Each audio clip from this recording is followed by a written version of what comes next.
Well, hello, that's me again, and it's April 12th, and happy Cosmonautics Day. Yuri Gagarin flew 12th of April 1961, and he got first human in space. So, my congratulations. But this is not what I'm obviously willing to talk about today. And I want to go a little bit metaphysical or philosophical, if you want to, in this particular case, because it's the issue of money. Well, money worth nothing if you have nothing to buy with those money. And this is true, and all this was true, and there's even funny story in Russia about the single babushka selling some stuff on the empty market, basically, and the guy comes in and try to buy some simple thing like sunflower seeds, and asks her for how much, and she gives him astronomical price, and he says, well, that's ridiculous, I cannot pay that much for this. Well, and she said, well, then go around the market, get some from somebody else. And of course market is empty. And as I state for a while now, not since the inception and since the start of the special military operation of Russia in Ukraine, but pretty much halfway through it, and especially after those crazy self-defeating sanctions the West imposed on Russia, and that's the whole other story altogether. I was saying that basically West finances the removal of Ukraine from the balance of Russia. That was the whole idea, that to impose Ukraine, to literally, shove it into down Russian throat. And yeah, the West finances it, and here it is. I don't need to go much further. I can read you something which from the oil price and refers Bloomberg. Russia's Q1 trade surplus hits a record as oil and gas prices soar. And basically Russia earned $58 billion just this first quarter, and from what I know, about a week ago there was a report that Russia was making a week before today's week, or maybe a week prior to that, it was about $2.5–3 billion a week, which Russia was making just selling those hydrocarbons. And we need to finally say it out loud. There is no way that the West can really reject Russia's gas and oil, among many other things. And that's the whole story about going around the market, which is empty. Well, market is not empty, but when you have Qatar and OPEC saying to Europe, for example, that there's no way we can substitute Russian oil or gas, so that pretty much speaks volumes. And no matter how the West now tries to avoid looking embarrassed, and but truth is, it cannot stop buying it, because otherwise, well, guess what? We're talking not about just industry basically being ground to a halt, as it is happening in Germany right now. We're talking about much more serious things. And if the grinding to a halt of industry, manufacturing in the major production centers in Europe, such as Germany or France, is bad enough and has a massive economic impact, some people compare it with the post-World War II, 1945 state, which is the state of catastrophe, basically. There is another thing which nobody wants to talk about, and this is hunger. And I'm talking about, obviously, not hunger the level of the famines which have been happening elsewhere in Russia or Ireland, and which were killing millions of people, but we are talking about some real serious limitations in the food products and their availability, both for the price reason and obviously both for the lack of the offer. There will be demand and it will not be satisfied. And it is not just some fancy stuff. It's not the Parmesan cheese or some exquisite hamon or what have you. We're talking about staples, and the staples are bread, milk, meats and things of this nature. Yeah, oil, and we already know that West already have the issues with the basic vegetable or sunflower oil, and this is just the start. So we will see where it is all going, but you know, you have to, you know, the West will have to do what Russia tells it to do, especially Europe. I'm talking about paying rubles for gas, and eventually the resource-based ruble, well, it's already emerging. It's not will emerge. It's already emerging. But basically the economic situation with Europe and the United States will deteriorate. It's deteriorating as I speak to you right now, and prices at the gas stations in the United States are horrendous, and they will grow. They will continue to grow, no matter how many. He says Biden and his administration. They say that they want to release 1 million barrels per day from the strategic reserves. Well, I'm sorry. How many barrels or how many days can you continue to basically remove from the strategic reserves until they stop being strategic and basically spend? So that's the situation. I never hid my kind of foolhardy attitude, let's put it this way, towards people with the peak oil hypothesis. I don't think so we are in the peak oil hypothesis, but we certainly are basically at the end of the era of the affordable oil, at least for a while. It's going to be very expensive, and it is political reason which is behind that, and what makes this absolutely disastrous, catastrophic for combined West. And you can look up this statistic. It's all over the place. Asia is gobbling up this Russian gas and oil, and by 2025, I think so, Russia will completely reorient basically everything what she sells in terms of energy towards Asia and Europe. Well, if Europe wants to get off Russian gas and oil, well, let them. You know, what can I say? I mean, you just like that guy, you know, in the market buying from Babushka those sunflower seeds, you know, just, and she tells him to go around, try to find somebody else who will sell. And that's the situation in terms of economics. And of course, there for many people, especially for the neocon cabal and people from the State Department, people who basically are behind this bizarre idea of using Ukraine against Russia, for them, the news that they actually finance Russian operation in Ukraine, that could be excruciating.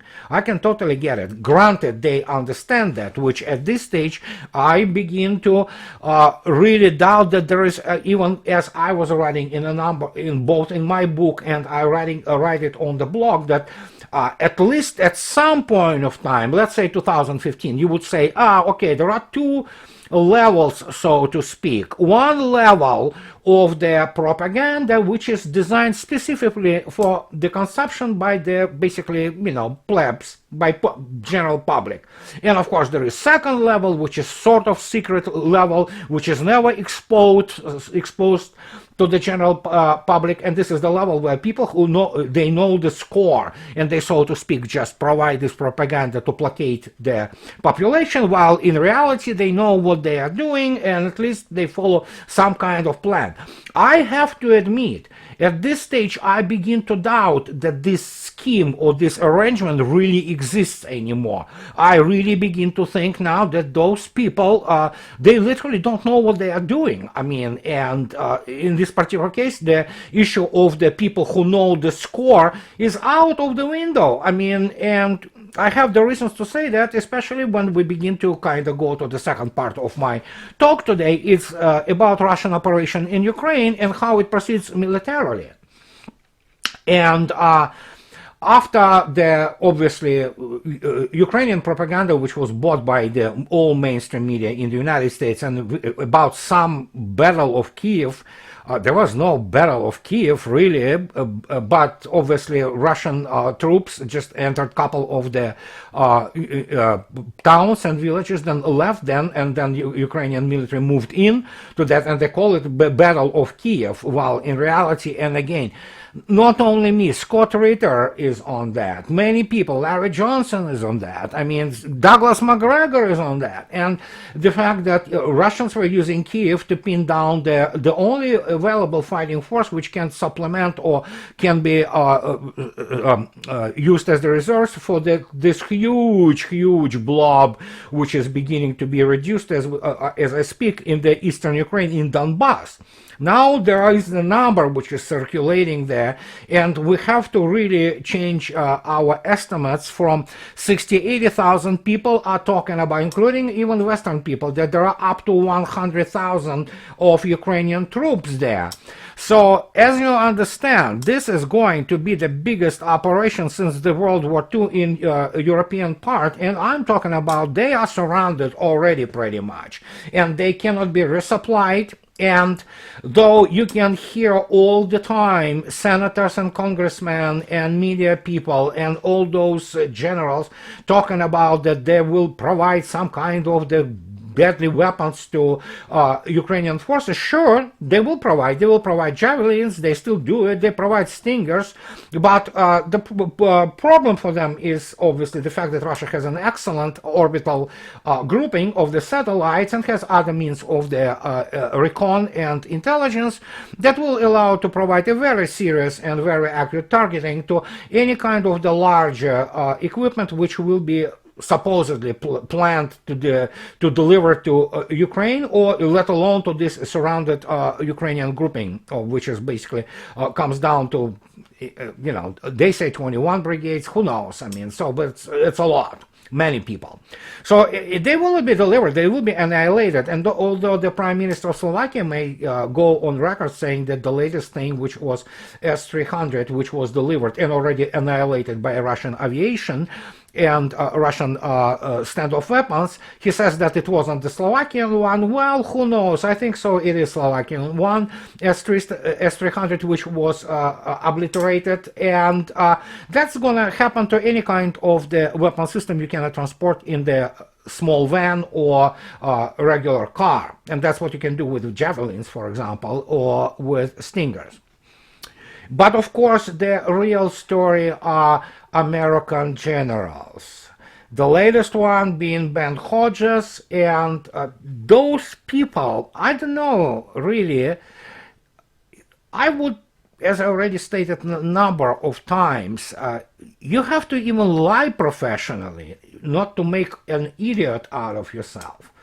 But everything I hear from people from like General Keane or now Ben Hodges or whoever, just name all other those talking heads, political generals who never won a thing in their life, talking about the operations in Ukraine, and they basically spew the propaganda. It's really embarrassing. I don't know how they think about themselves as professionals, but this is embarrassing because even the freaking NCO, who has a IQ higher than the room temperature, can figure out that basically they are spewing BS. And now the overall story, which begins to trickle into the Western primarily mass media, is the fact that, oh yeah, this battle of Donbass is about to start, and that's probably what Russians will do and destroy this grouping in Ukraine. But my question is, wait a minute, haven't you were the ones who for the last months was spewing the BS about Russia being basically defeated on every single theater, or basically operational direction. The theater is one, the theater of operations is a single one, but there are several operational directions. When they took any kind of tactical episode, like moving back 1 kilometer and then going back, into the front line, and or just using plain simple UK propaganda and made up fakes. I mean, and they were saying that, yeah, Russians are basically lost, they are defeated. Then how come that this defeated army, which by the way is 3 times smaller than the force it annihilates right now, it begins to reduce now what is the most capable and the last basically serious force of the Ukrainian armed forces. How come? Russians were supposed to be down to 1 or 2 tanks and 1 to 2 helicopters. Namely, Mr. Ben Hodges, in the middle of March, he was saying that Russians suspend and they cannot do anything. And as he used this expression, let's press, gas pedal, and they're about to break. I don't know what he was talking about. This is really serious when you have the professionals. The guy was commander U.S. forces in Europe, and he delivers such a BS. One has to really seriously be scared if you have the people like that in Pentagon today. Some people say, well, yeah, there are many, and I used to say it, so make no mistake. I was constantly on record saying that, hey, you know what, yeah, at least we know there are some professionals. They might not necessarily be politically visible, but there are some professionals who know their stuff, they know their craft. But after what I witnessed, you begin to really ask the question, are those people adequate professionally? Do they understand what real war is? Do they understand how operations work? Do they understand how strategies are developed? Do they know even what Russian general staff does? And I begin to come to the conclusion that, well, if there are professionals who are left in Pentagon, for example, I'm not talking about the intel agencies, this is altogether just pathetic story, but if there are some military professionals who are left there, if they are left there, their number is definitely much smaller than I assumed. So, and that is really scary. I mean, because if you have people who still think that they can go in and fight Russia there conventionally and win, so, I mean, they really have to have their head examined and their professional, professional qualifications be questioned seriously, because they are obviously ignorant people. They don't understand what they're talking about.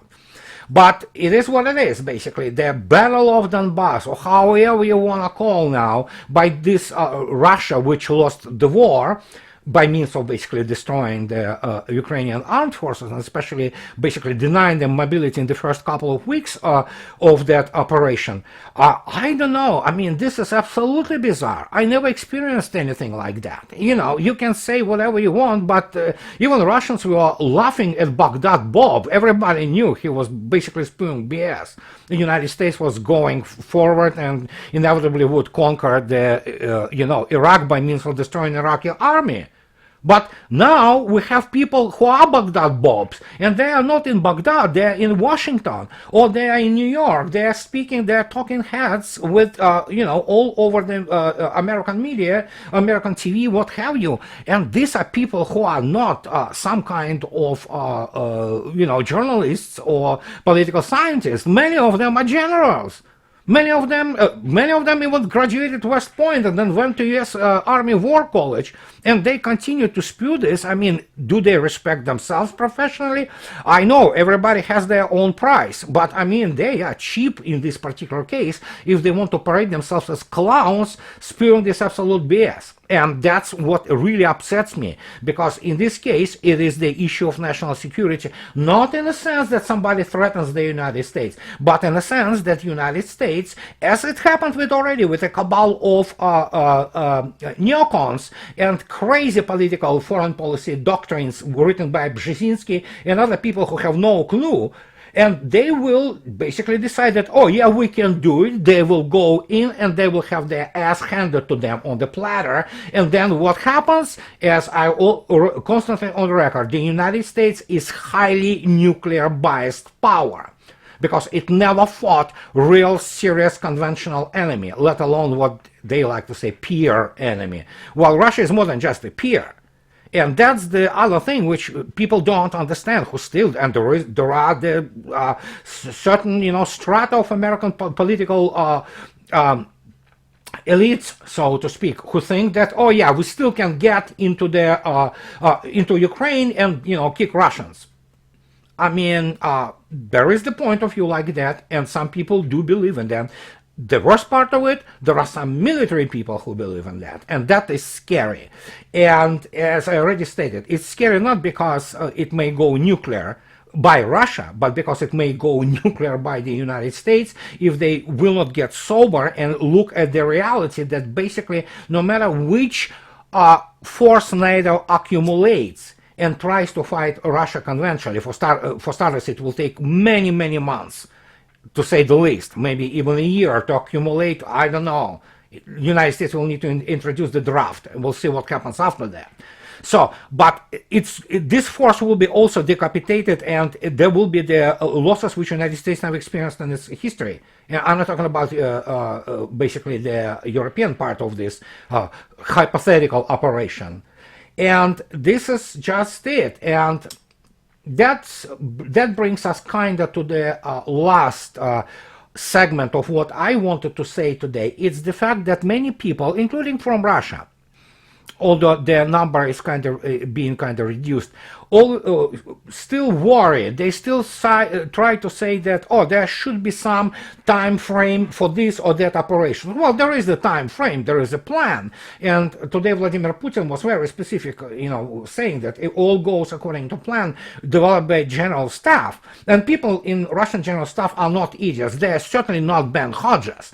They basically say, yeah, here is what the problem is, how we address it, and and they solve it. They don't come up and produce this bullshit. They work with the statistics and facts. And the issue of timing was brought up, and it was in the center of the public discussion, because many people thought, oh my God, the more this goes, the more West will be convinced that Russia is losing. No, it's only 47 or whatever today, the day I kind of lost the count, well, months and a half, let's put it this way, since the start of this operation. And what has been accomplished is just amazing, considering the fact also what size force Russia was using. Now the big forces begin to arrive to the battlefield, and they will be dealing with this 100,000 grouping of VSU, which is blocked and will be basically annihilated. And some people were asking that, oh, how much time it's going to take. Again, Russians are trying their utmost to save as many civilian lives as possible and to really not kill basically as much as they could at some point of time of VSU. But now, obviously, the gloves are completely off. And I think so we're going to see an amazing performance in terms of the both tactical and operational methods used, and obviously technology, military technology. And I already looked up some videos of Russian forces being accumulated around basically the lines where they will start to attack and reduce this cauldron. Yeah, you will see now absolutely modern equipment. There are many T-90s, obviously most of it are BTRs 82As, and you can see that these are a little bit different troops now who are going into battle. And I do not want to repeat this Churchill's famous phrase, which he stated on the 22nd June 1941 with the start of Barbarossa, and when England understood that basically it was saved because Hitler invaded Soviet Union. But Churchill, when he was talking about, he stated that we all basically stay in awe in front of the spectacle which is unfolding in Russia. In terms of the modern warfare, this is the first real warfare where you will see actually the completion, the finalization of the operation, which is really, we do not have all facts and data on our hands yet. We will at some point of time. But this operation will be studied, as I already stated, and I'm not original here, in many military academies around the world for decades to come, for ages, as one of the most incredible accomplishments in terms of both humanitarian aspect of it and, of course, in terms of military aspect of it. So, and judging by Vladimir Putin and his good mood, I would say, he's in good mood, you can sense that. We can say that things working out right now as they were planned. So this is my talk for you today, guys, and as always, those who can afford, support me please on the Patreon and subscribe to my channel, and I'll talk to you later, guys. Bye bye.